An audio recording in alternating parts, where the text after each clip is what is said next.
하나님 말씀은 요한복음 1장 9절에서 14절까지 말씀 보겠습니다.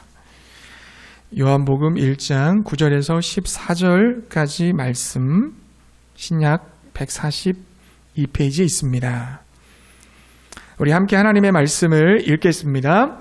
참 빛 곧 세상에 와서 각 사람에게 비추는 빛이 있었나니 그가 세상에 계셨으며 세상은 그로 말미암아 지은 바 되었으되 세상이 그를 알지 못하였고 자기 땅에 오매 자기 백성이 영접하지 아니하였으나 영접하는 자 곧 그 이름을 믿는 자들에게는 하나님의 자녀가 되는 권세를 주셨으니 이는 혈통으로나 육정으로나 사람의 뜻으로 나지 아니하고 오직 하나님께로부터 난 자들이니라. 말씀이 육신이 되어 우리 가운데 거하심에 우리가 그의 영광을 보니 아버지의 독생자의 영광이요 은혜와 진리가 충만하더라. 아멘. 우리가 하나님의 영광이라고 말할 때 이 영광이란 단어가 어떤 뜻을 가지고 있을까요? 국어사전에서 이 영광이를 찾아보면요, 빛나고 아름다운 영예라고 되어 있습니다.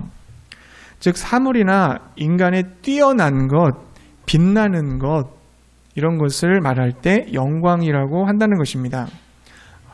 한 나라의 대통령의 영광을 보기 원한다면 어디로 가야 됩니까? 청와대로 가야 합니다. 한 세기에 한 사람 날까 말까한 천재적인 음악가의 영광을 보기 원합니까? 그러면 천재적인 음악가의 연주회가 열리는 콘서트홀에 가야 합니다. 위대한 학자의 영광을 보기 원합니까?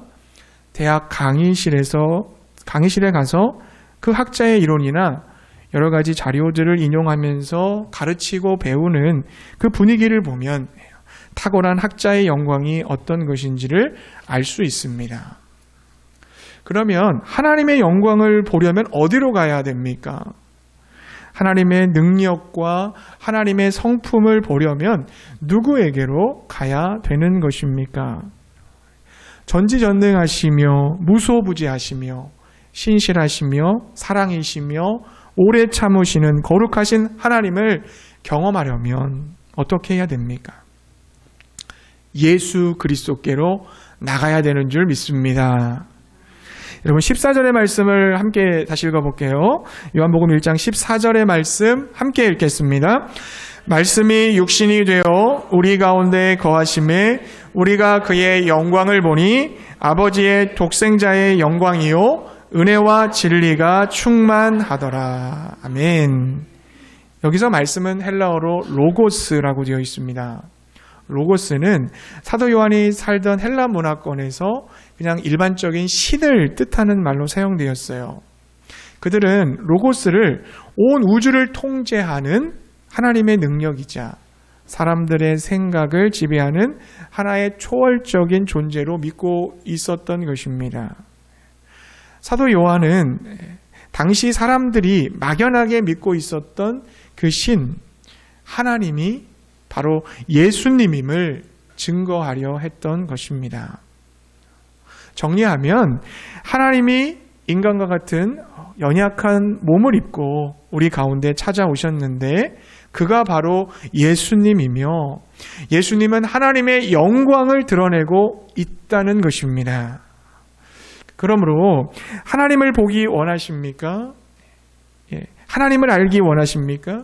그럼 어떻게 하라는 거예요? 예수님을 바라보라는 것입니다. 예수님을 본 것이 하나님을 본 것이요 예수님을 아는 것이 하나님을 아는 것이라는 뜻입니다. 그런데 여기 독특한 표현이 나오죠. 하나님의 영광을 보여주신 예수님, 그 예수님의 영광을 가리켜서 아버지의 독생자의 영광이다라고 했습니다. 독생자, 여기서 독생자는요 헬라어로 모노게네스라는 할 수 있는데요. 이것은 외아들이라는 뜻이 아니에요. 하나밖에 없는 아들, 딱 하나인 아들, 이런 뜻을 가지고 있는 것이 아니고요. 독특하고 유일무이한 아들이라는 뜻입니다. 아주 독특하고 유일무이한 아들. 그러니까 하나님을 보여주신 유일하신 분은 오직 예수님밖에 없다는 거죠.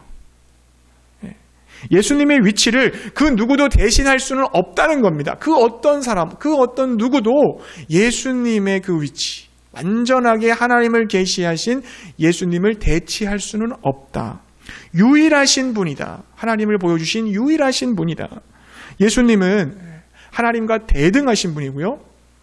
그 누구보다도 하나님과 가장 친밀한 사귐을 가지고 계신 분입니다. 하나님을 가장 완벽하게 계시하시는 유일한 분이심을 믿으시기 바랍니다. 예수님은 창조주 하나님이세요. 요한복음 1장 3절에 보면 만물이 그로 말미암아 지은 바 되었다고 했습니다. 10절에서도 보니까 세상은 그로 말미암아 지은 바 되었다고 그랬어요. 과거, 현재, 미래가 없는 영원한 그 시간에 계신 그 하나님, 그 영원 속에서 천지 만물을 창조하신 분이 예수님이라는 사실을 믿으시기 바랍니다. 예수님은 세상과 우주를 창조하셨을 뿐만 아니라 그 모든 것에 생명을 주시는 분이에요. 여러분 4절 말씀에 가보면요, 그 안에 생명이 있다고 했습니다. 즉 예수님은 생명의 원천이 되시는 거예요. 그 생명 때문에 오늘 이 지구에 있는 모든 만물이 소생하고 있는 것입니다. 우리 육신이 생명을 지탱하고 있는 것도, 우리가 영생을 누릴 수 있는 것도 생명의 원천이신 예수님 때문임을 믿으시기 바랍니다. 그리고 9절에 보면 예수님을 참 빛이라고 그랬어요. 참이라고 하는 것은 참된, 진실한 이란 뜻인데요. 이름과 실제가 빈틈이 없이 일치하는 것을 말합니다. 참 빛이신 예수님은 생명을 나누어 주십니다. 빛은 생명을 가능하게 하는 신비로운 힘을 가지고 있지 않습니까? 여러분, 큰 빌딩에 가려져서 곰팡이가 피어있던 그 음지도 햇살이 비춰들기만 하면 1, 2년 내로 잡초들이 우거지고 야생화가 울긋불긋 피어나는 아름다운 뜰로 바뀌게 됩니다. 벌나비가 쉴 새 없이 날아드는 생명의 환희가 넘치는 그런 동산으로 바뀌는 것입니다. 빛이 비춰드는 곳에는 이와 같은 생명의 역사가 일어나는 것입니다. 그렇습니다. 창조주이신 그분이 나를 만드셨습니다. 생명이신 그분이 나에게 생명을 주셨습니다. 빛이신 그분이 나에게 빛을 비추어 주셨습니다. 그래서 내가 하나님의 작품이라는 사실을 알게 되었어요. 내가 얼마나 소중한 사람인가, 내가 존귀하고 사랑받는 존재라는 사실을 깨닫게 되는 거예요. 그게 믿어지게 되는 것입니다. 세상의 잣대로 보게 되면 나는 초라하고 별 볼 일 없어 보이고 때로는 어떤 천덕꾸러기 같아 보일지 모르겠지만 예수님의 빛이 내 안에 들어오게 될 때 내가 하나님의 최고의 작품, 시와 같은 아름다운 창조물임을 알게 되고 이 땅에서 하나님의 선한 뜻을 이루어야 되겠다는 소망을 갖게 되는 줄로 믿습니다. 여러분 14절은요, 계속해서 그 예수님 안에 은혜와 진리가 충만하다고 증거하고 있습니다. 왜 예수님 안에 은혜와 진리가 충만할까요? 여러분, 은혜는 뭡니까? 은혜는 조건 없이, 대가 없이, 그럼에도 불구하고 주시는 사랑 아닙니까? 죄로 말미암아 하나님과 단절된 인간이, 그럼 우리가 어떻게 구원을 받을 수 있어요? 우리의 노력과 행위와 공로로는 하나님과의 관계가 회복될 수가 없습니다. 불가능합니다. 오직 예수님으로 인하여, 예수님의 은혜로 말미암아 죄 용서받고 영생을 얻게 되는 줄로 믿습니다. 너희는 그 은혜에 의하여 믿음으로 말미암아 구원을 받았으니 라고 말씀하셨어요. 오직 은혜, 예수님의 은혜로 구원받았음을 믿으시기 바랍니다. 하나님께서 예수님을 이 땅에 보내주지 않으셨다라고 한다면 우리는 여러분 어디에서 구원을 받을 수 있습니까? 누구로부터 구원을 받을 수 있습니까? 그 어디에서도 구원의 소망을 찾을 수 없었을 거예요. 그러므로 예수님이야말로 하나님의 은혜의 총체인 것입니다. 그럼 왜 예수님은 진리로 충만하십니까? 은혜로 말미암아 하나님의 백성, 자녀가 되었다고 끝나는 게 아니잖아요. 이제 우리에게는 하나님의 백성 자녀답게 살아갈 권세가 주어졌습니다. 이 권세를 활용하는 삶이 바로 진리를 따르는 삶이에요. 진리를 따라 사셨던 분, 그 존재와 삶 자체가 진리이신 분, 누굽니까? 바로 예수 그리스도이십니다. 우리가 그 예수님을 본받아 살 때 진리대로 사셨고 진리 자체이신 그분을 바라보며 그분을 따라 살아가게 될 때 우리도 역시 진리를 우리 삶에 구현하는 삶을 살게 될 줄로 믿습니다. 여러분, 예수님은 누구십니까? 하나님의 영광이시며 창조주이시며 생명과 빛이시며 은혜와 진리가 충만하신 하나님이심을 믿으시기 바랍니다. 그 하나님께서 육신의 옷을 입으시고 우리 가운데로 오셨어요. 예수님께서 육신을 입으셨다는 말은 예수님이 인간의 육체적 본성을 가지셨다는 말이에요. 하나님이신 그분이 우리 인간과 똑같은 한계를 지닌 존재가 되셨다는 뜻입니다. 잠자지 않으면 졸리고 먹지 않으면 배고프고 슬픈 일을 보면 눈물이 나고 욕을 들으면 상처를 받는 우리와 똑같은 존재가 되어서 이 땅에 오셨다는 것입니다. 하나님이 인간의 몸을 입고 참된 생명과 빛을 주기 위해 이 세상에 오셨다면 우리 인간은 어떻게 해야 되는 것이 마땅합니까? 그분을 환영하고 환대하고 믿고 따라야 되지 않습니까? 그런데 세상은 어떻게 했다고 얘기하고 있어요? 여러분 10절 말씀을 한번 읽어보겠습니다. 10절의 말씀 우리 함께 읽겠습니다.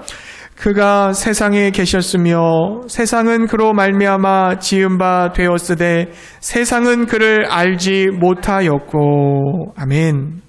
여기서 말하는 세상은 불경스러운 다수를 뜻하죠. 하나님으로부터 소외된 사람들, 예수 그리스도를 영접할 마음이 없는 세속적 상태를 세상이라고 표현한 것입니다. 그들은 예수님을 하나님으로 받아들이려 하지 않았습니다. 이방인들, 그런 세상 사람들뿐만 아니라 유대인도 마찬가지예요. 11절 말씀해 보세요. 11절에 보면 자기 땅에 오매 자기 백성이 영접하지 않았다고 했습니다. 유대의 혈통으로 아브라함과 다윗의 계보로서 오신 그 예수 그리스도, 그분이 유대인의 땅, 이스라엘 땅에 오셨지만 그 이스라엘 백성들이 영접하지 않았잖아요. 오히려 거절하고 배척하고 십자가에 못 박아 죽였습니다. 이스라엘은 민족의 구속자 메시아를 구약시대부터 그토록 기다렸어요. 우리를 이 로마의 압제로부터 우리에게 자유와 해방을 주실 그 메시아를 학수고대했지만 드디어 구원자 되시는 예수님이 오셨음에도 불구하고 그들은 예수님을 영접하지 않았습니다. 여러분, 그 이유가 뭘까요? 왜 세상 사람들과 유대인들이 그 빛이요 생명이요 하나님의 영광이요 은혜와 진리가 충만하신 하나님이신 그분을, 우리의 구원자요 우리의 주님이신 그분을 왜 외면했을까요? 왜 배척했을까요? 왜 따르지 않았을까요? 요한복음 1장 5절에 보면 이런 말씀이 있어요. 빛이 어둠에 비치되 어둠이 깨닫지 못하더라. 그들이 빛이신 예수님을 믿지 못한 이유는 뭡니까? 그들 자신이 어둠이라는 것을 반증하는 거예요. 빛을 받아들이지 못하는 것은 내가 어둠이라는 의미입니다. 원래 여러분 빛이 비춰주면 어떻게 돼야 되는 거예요? 어둠이 사라지는 게 정상이잖아요. 어둠이 사라지는 게 정상이에요. 근데 그들은 빛이 비쳤어도 사라지지 않아요. 어둠이 사라지지 않아요. 어둠 가운데 있어요. 무슨 뜻입니까? 그들이 예수님이 주시는 은혜를 거절했다는 겁니다. 은혜를 거부했다는 거예요. 은혜는 여러분 강제가 아니에요. 해라 하지 마라 억지로 막 밀어붙이는 게 은혜가 아닙니다. 그건 율법이죠. 은혜는 뭡니까? 그냥 주어지는 거예요. 그냥 주시는 겁니다. 은혜를. 자, 은혜를 주어질 때 은혜를 내가 받느냐 안 받느냐는 누구 책임이에요? 내 책임입니다. 내 책임이에요. 그 사람 책임이에요. 그러니까 은혜는 받을 때 은혜일 수가 있는 거죠. 은혜를 받을 때 은혜일 수가 있는 거예요. 그런데 세상 사람들이나 유대인들은 예수님이 베푸신 그 은혜를 스스로 거절했습니다. 은혜를 거절했습니다. 예수님을 받아들일 생각을 하지 않습니다. 받아들일 생각을 하지 않아요. 왜 예수님을 받아들일 생각이 없었을까요? 예수님을 받아들이고 예수님을 영접한다는 것은 예수님을 향해 나아간다는 거거든요. 예수님을 향해 나아가는 거예요. 즉 이것은 내 속이 어둡다는 것을 인정하는 것이며 예수님만이 나를 밝혀주시기를 원한다는 고백입니다. 예수님만이 나의 이 어둠을 걷어낼 수 있는 유일한 분이고 주님께서 나의 어둠을 지워주시기를, 그것을 몰아내 주시기를 제가 원합니다. 이 고백이 바로 예수님께 나아가는 자의 고백이에요. 내가 죄인이며 이 죄의 문제를 예수님으로부터 해결받기를 원할 때 예수님을 영접할 수 있는 것입니다. 여러분, 죄의 본질이 뭡니까? 죄의 본질은 자기 중심성입니다. 내 이익과 내 욕심, 내 권리, 내 주권을 주장하는 것이 죄입니다. 다 그렇게 살아가거든요. 근데 여러분, 우리의 궁극적인 이 죄에서 벗어나서 우리가 궁극적으로 대해야 될 그 삶의 모습이 어떤 걸까요? 자기 초월이에요, 여러분. 자기 초월. 자기를 뛰어넘는 삶을 사는 겁니다. 그래서 자기를 초월하는 능력이 뭐예요? 사랑이에요. 그래서 하나님 사랑과 이웃 사랑에 들어가게 되면 자기를 벗어나게 됩니다. 자기를 초월하게 됩니다. 이것이 구원인 줄로 믿습니다. 이게 영생이에요, 여러분. 자기라고 하는 감옥 속에 갇혀서 어떡합니까? 갈등하고 경쟁하고 분열하고 다툼이 일어나는 거잖아요. 그래서 나라와 나라 사이에 전쟁이 일어나고 너와 나 사이에 담을 치고 우리 서로 분열하고 갈등하고 내 것을 움켜쥐고자 다른 사람을 배제시키고 배타시키는 거 아닙니까? 그래서 여러분, 분쟁이 갈등하는 거잖아요. 그래서 예수님께서 뭐라고 말씀하셨어요? 나를 따라오는 자는 자기를 부인하고 자기 십자가를 지고 나를 쫓으라고 말씀하신 거예요. 그게 바로 구원입니다. 그게 바로 영생입니다. 자기를 초월해서 타인 이타적인 삶을 살아갈 때, 타인을 위해, 이웃을 위해 내 자신을 주기 시작할 때 그것이 바로 구원받은 자의 삶의 모습인 줄로 믿습니다. 우리의 조상 아담과 하와가 선악과를 따먹었을 때 사탄이 하와에게 한 말이 뭔지 여러분 아시잖아요. 이 선악과를 먹으면 네가 하나님처럼 될 거야. 네가 하나님이야. 선악과를 따먹는다는 것은 하나님을 부인하고 하나님 자리에 나를 앉히겠다는 걸 의미하는 거예요. 내가 내 삶의 주권자야. 내가 내 삶의 권리가 있어. 내가 선택해. 내가 누릴 거야. 내 거야. 지금도 여러분, 얼마나 많은 사람들이 이 선악과를 따먹고 있는지 몰라요. 모두 우리 입술로는 예수님이 주인입니다. 예수님을 믿고 영접합니다. 라고 말을 해요. 그러나 여러분, 실제 삶을 들여다보면 자기를 부인하지 않습니다. 자기의 권리와 주장을 주장하기에 바쁘다는 것입니다. 그 결과 여러분, 어떤 일이 벌어져요? 교회를 다니고 있지만, 세례도 받고 직분도 받았지만 예수님의 생명을 누리지 못하는 거예요. 예수님의 진리를 누리지 못하는 거예요. 예수님의 빛을 받아 내 자신이 어떤 사람인가를 모르는 거예요. 예수님의 빛으로 내 자신의 그 어둠이 거쳐지고 그 내 내면을 밝히지 못합니다. 하나님의 영광을 예수 안에서 보지 못해요. 은혜와 진리이신 예수님을 쫓아가질 못합니다. 여러분, 그것을 여실히 보여주는 게 코로나 사태였잖아요. 지금도 벌어지고 있지만 한국교회가 얼마나 욕을 먹었습니까? 어려움의 때에 한국교회가 이웃을 생각하고 타인을 생각하고 빛과 소금의 역할을 감당하는 그런 아름다운 모습을 보여줘야 되는 거 아니었어요? 근데 여러분, 사회적으로는 문제거리라고 지탄의 대상이 됐다는 건 뭘 의미하는 거예요? 우리 교회가 예수의 생명을 모른다는 거잖아요. 예수 안에 있는 게 아니라 다 예수 밖에 있다는 거 말하는 거 아닙니까? 예수의 빛을 받아서 어둠이 걷어낸 삶을 살지 못한다는 거 얘기하는 거 아닙니까? 그것을 우리 심각하게 다 경험했고 주님께서 너희들의 현주소가 여기야. 다시 시작해야 해 라고 우리에게 말씀하시는 거 아니었습니까? 참빛이신 예수님을 따라가는 것이 아니라 세상의 거짓된 빛, 가짜 빛을 따라 사는 성도가 너무 많다는 거예요.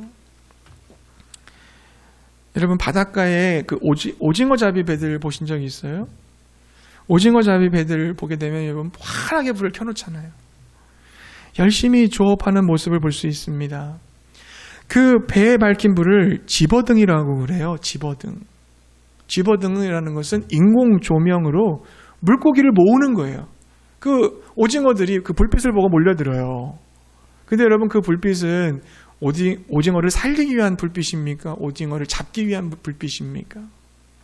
오징어가 생각했을 때는 빛이 있으니까 좋다고 모여들겠지만 사실은 오징어는 그 빛을 보고 달려들다가 결국 잡아먹히고 마는 거죠. 횟감이 되고 마는 겁니다. 세상에는 우리의 눈에 참 비친 것 같아요. 그래서 거길 막 몰려들어요.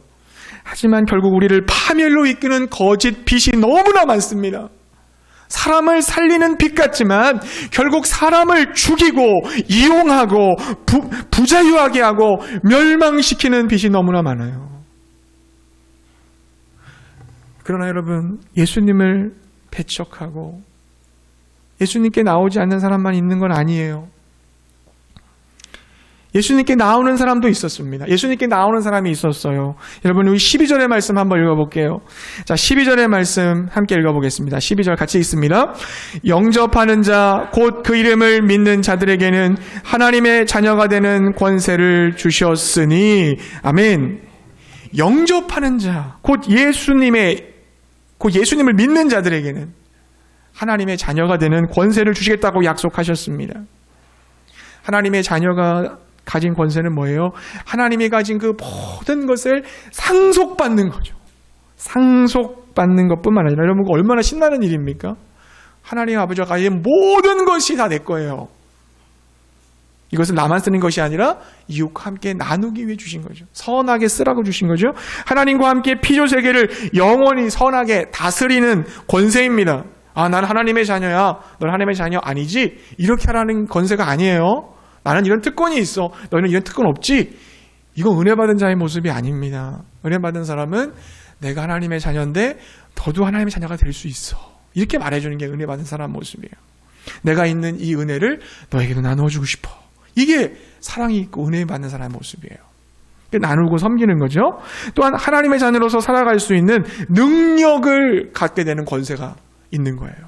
하나님이 우리에게 그 자녀답게 살아갈 수 있는, 백성답게 살아갈 수 있는 힘과 능력을 주시는 겁니다. 그 권세예요. 그 권세. 그 권세를 주시는 거예요. 이것을 다른 말로 거듭남, 영생, 구원이라고 말하는 것입니다. 누구에게 이런 은혜가 주어져요? 누구에게 이런 은혜가 주어져요?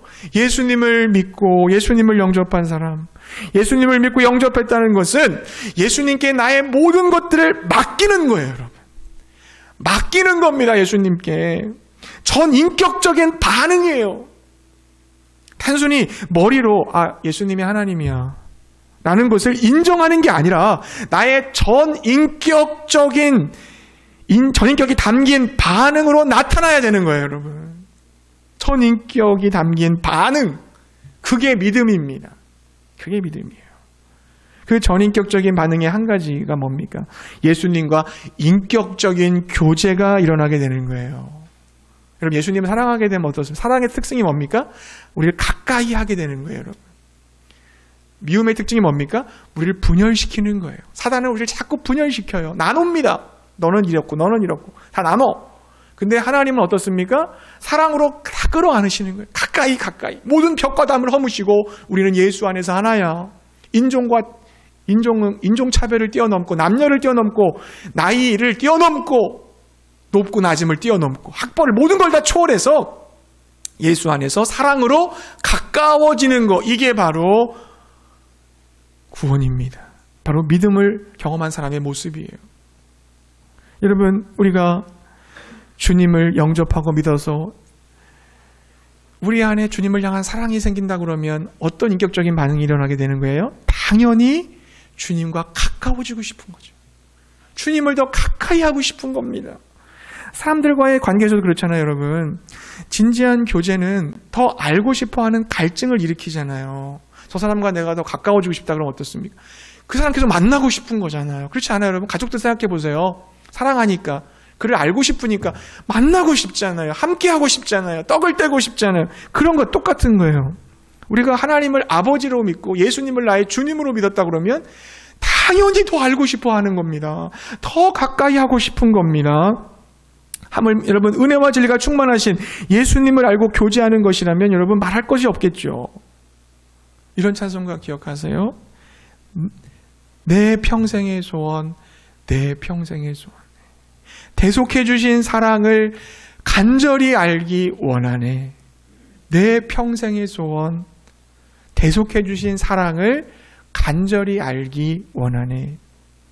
이와 같은 갈증이 여러분에게 일어나고 있다면 그는 예수님을 믿은 사람이에요. 예수님을 영접한 사람이에요. 아이의 강한 본능이 뭐예요? 가급적이면 아이는 엄마와 같이 있고 싶어 합니다. 사랑하면 할수록 아빠, 엄마한테 더 찰싹 달라붙게 됩니다. 돌보아주면 돌보아줄수록, 위해주면 위해줄수록 아이는 엄마한테서 안 떨어지려고 합니다. 이게 아이의 본능이에요. 우리가 하나님께로부터 난 자입니까? 우리가 거듭났습니까? 중생 받았습니까? 그렇다면 예수님을 통해서 하나님 아버지를 더 많이 알고 싶다라고 하는 마음이 불일듯 일어나야 될 줄로 믿습니다. 어떻게든지 그와 가까이서 사귀고 싶어 하는 마음이 생겨야 돼요. 한 번 만나는 거 너무 아쉬워해야 돼요. 그만큼 관심이 있고 매력을 느껴야 된다는 얘기입니다. 주님을 아는 것은 성경 공부 몇 번 했다고 끝나는 게 아니에요. 30년 정도 예수 믿으며 내가 매주마다 설교를 들었다고 해서 예수님을 다 알았다고 말할 수가 없는 겁니다. 우리가 예수님을 더욱 알기 원하고 그 은혜를 더욱 풍성히 받기를 원하여 시작한 이 믿음의 여정, 이 믿음의 여행은 종착역이 없어요, 여러분. 아, 나 이 정도면 예수님 많이 알아. 난 성경 뜻이 많이 알고 있어. 아, 그 얘기 다 들었던 얘기야. 그렇게 말할 수 없다는 겁니다. 예수님은 하나님이시기 때문에 그래요, 여러분. 하나님을 어떻게 우리가 다 남아요? 하나님을 어떻게 다 이해해요? 어떻게 하나님을 다 우리가 깨달을 수가 있습니까? 안타깝게도 여러분, 우리 주변에는요, 예수님 믿는다고 하면서 예수님에 대해서 별 흥미를 느끼지 못하는 사람이 너무 많아요. 이신득이 믿음으로 의롭다함을 받았다는 말이잖아요. 그런데 현대교인들 가운데 이 말을 오해하는 일이 적지 않습니다. 아, 믿으면 의롭다함 받고 구원 얻어? 한마디 신앙 고백하면 끝나? 이제 다 끝났네? 만사가 다 끝난 것처럼 생각해요. 나 예수 믿었으니까 이제 다 끝난 거야. 나 천국에 나 약속돼 있어. 얼마나 예수님을 모르는 사람입니까? 얼마나 무지한 사람이에요. 다시 말씀드립니다. 진정한 믿음은 하나님에 대한 전인격적인 반응입니다. 더 예수님을 알고 싶어하고 은혜를 더 받고 싶어하는 욕구를 가지고 주님 앞에 달려가는 것을 말하는 거예요.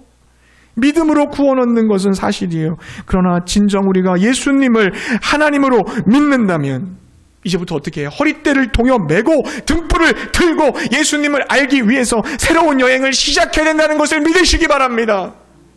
그 새로운 여행이 어디로 가는 여행이에요? 그 새로운 여행이 어디로 가는 여행이에요? 성경으로 가는 여행이에요. 성경으로. 성경 말씀으로 떠나야 됩니다. 주께서 친히 이렇게 말씀해 주셨어요. 요한복음 5장 39절에 보니까 이 성경이 곧 내게 대하여 증언하는 것이니라. 이 성경이 곧 내게 대해 증언하는. 우리는 예수님이 누구신지를 알고 또 그분에게서 하나님의 영광을 보기를 원하는 갈망하는 마음으로 성경을 열심히 읽고 공부하고 묵상하고 있습니까? 저는 이 시간 여러분에게 진지하게 도전드리고 싶어요. 여러분은 예수님을 얼마나 깊이 알고 있습니까? 예수님을 아는 일에 얼마나 관심을 두고 계십니까? 진정 예수님을 아는 사람이라면 왜 그분에 대해 그 정도의 매력밖에는 느끼지 못하는 겁니까? 예수님이 그 정도로 하찮은 존재이십니까? 진정 예수님에 대해서 알고 싶고 은혜와 진리가 충만하신 그분과 더 가까이 사귀기를 원하신다면 성경에 대해서 우리가 그런 태도를 취해서는 안 돼요. 예수님 믿는다고 하는 사람들 중에 성경을 펴놓고 주의 영광을 보는 시간을 재는 사람들 너무 많아요. 너무 바쁘다는 핑계로 하나님의 말씀 앞에 앉는 그 시간을 인색하게 하는 사람 너무 많아요. 그러나 솔직하게 얘기해 보세요. 진짜 바쁩니까? 우리 얼마나 바쁩니까? 한 가지 속일 수 없는 사실이 있어요. 마음 가는 일에는 아무도 시간을 재지 않는다는 겁니다. 게임에 빠진 사람들 보세요. 무슨 일이 있어도 게임을 합니다. 드라마에 빠진 사람들 보세요. 무슨 일이 있어도 드라마 봐요. 스포츠 좋아하는 사람들 보세요. 무슨 일이 있어도 경기장 관람 꼭 가요. 내가 좋아하는 가수가 나오면 그 가수의 노래는 꼭 듣습니다. 쇼핑하기 좋아하는 사람들 쇼핑몰 가서 1, 2, 3층 왔다 갔다 하루 종일 해도 시간 가는 줄 몰라요. 라오디게아 교인들이 왜 주님으로부터 책망을 받았습니까? 그들이 예수님을 오래 믿었고 그것도 예수님 잘 믿었던 사람들이었어요. 그런데 그들은 나중에 예수님을 내 안에 모신 게 아니라 예수님을 이 마음의 문 밖에 세워두고 있었습니다. 예수님을 믿기는 하지만 예수님에 대한 매력을 잃어버렸어요. 그 결과 그들은 믿음의 눈을 가지고 있으면서도 하나님의 영광을 보지 못하는 소경들이 되어버렸습니다. 주님은 그들을 향해 이렇게 권고하셨습니다. 요한계시록 3장 19절 보니까 물은 내가 사랑하는 자를 책망하여 징계하노니 그러므로 네가 열심을 내라 회개하라. 사랑하는 자를 내가 책망한다. 네가 열심을 내라 회개해라. 무엇을 회개하라는 거예요? 예수님을 모르면서 아는 체한 모든 죄를 회개하라는 말입니다. 이 경고를 우리도 받아야 되지 않을까요? 내가 몇 년 정도 신앙생활 했다고 해서 벌써 예수님에 대한 흥미를 잃어버리진 않았습니까? 예수님에 대해서 다 알아버린 사람이나 되긴 한 것처럼 거드름을 피우고 있지는 않습니까? 우리의 주님은 지금 내 마음 문 안에 계십니까? 문 밖에 서 계십니까? 예수님에 대해서 다 안다고 생각을 하는 사람들이 있다면 그거 다 아는 얘기야 라고 생각하고 있다면 그 마음문이 닫혀 있는 거예요. 만일 내가 그런 사람이라면 주님의 경고를 진지하게 받아야 돼요. 열심을 내라 회개하라 주의 음성 들으시기 바랍니다. 말씀을 정리합니다. 사랑하는 성도님들, 예수님을 믿고 영접하여 하나님의 자녀의 권세를 누리시기 바랍니다. 여러분, 예수님은 어떤 분인지를 잘 묵상해 보세요. 창조주이시며 생명이시며, 그분이 생명이시라면, 그분이 나에게 생명을 줄 수 있다면 그 예수님의 생명을 받고 싶지 않으세요, 여러분? 그분이 빛이시라면 그 주님의 환한 빛으로 나의 어둠을 좀 몰아내고 싶지 않으세요? 하나님의 영광이시라면 그분을 통해서 하나님의 영광을 좀 보고 싶지 않으십니까? 은혜가 충만하신 분이라면 그 예수님께 은혜를 구해야 되지 않겠습니까? 진리이신 분이시라면 내가 진리대로 살기를 원합니다. 그 예수님을 붙들어야 되지 않겠습니까? 우리에게 찾아오셔서 우리를 하나님의 자녀로 삼아주신 그 예수 그리스도와 깊이 교제하시기 바랍니다. 그때 우리는 우리의 마음속에 뭐가 와요? 주님이 주시는 평안이 오는 거예요. 세상이 알 수도 없고 세상에 줄지 못하는 세상의 거짓된 빛을 따라가다가 멸망하는 그런 모습이 아니라 예수님으로부터 부어지는 하늘의 평강이 오기 시작하는 거예요. 주님으로부터 오는 내 이 창스럽는 감옥에서 해방되기 시작하는 거예요. 주님이 주시는 놀라운 만족과 담대함을 가지게 되는 것입니다. 하나님은 우리가 이런 사람이 되기를 원하십니다. 하나님의 자녀의 권세는 저와 여러분의 것인 줄로 믿습니다.